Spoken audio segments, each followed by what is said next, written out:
Christian Family Radio, this is Money Mindset, every Wednesday helping you see money as a tool, not just a goal, with our friends at LockShield Partners.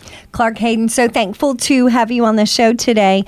Talking about credit scores is something that you're asked when you're making major purchases. It's asked for a lot of other things. What exactly makes up our credit score?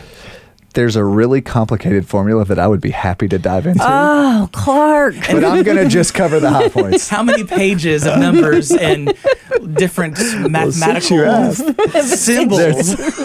There are a few different basic criteria that go into your credit score. There are two factors that are more important than all the other ones. Okay.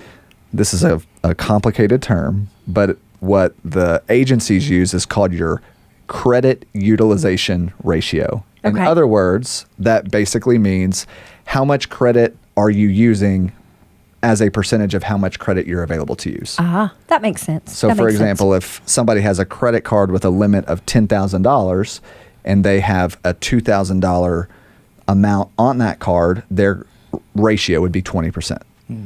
To explain how that works. Gotcha. Okay. The lower that ratio is, the higher your credit score. Okay. If that makes sense. The other biggest factor is your on-time payment history.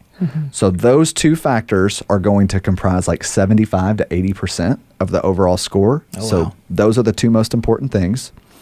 The other important factors are your length of credit history. How long have you displayed that you are a borrower that will honor your obligations?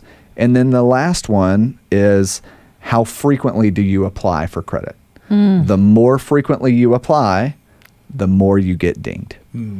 So now what would you say would be, maybe putting you a little bit on the spot here, Professor Clark, but what would be the number one thing we could do to have a better credit score? Pay on time. Pay on time. If you already have outstanding debts, make sure that you are meeting that monthly requirement, that monthly obligation. And over the course of time, it's not going to be something that changes drastically right away. And oftentimes we see these ads for an immediate credit boost or do something, this, that, or the other.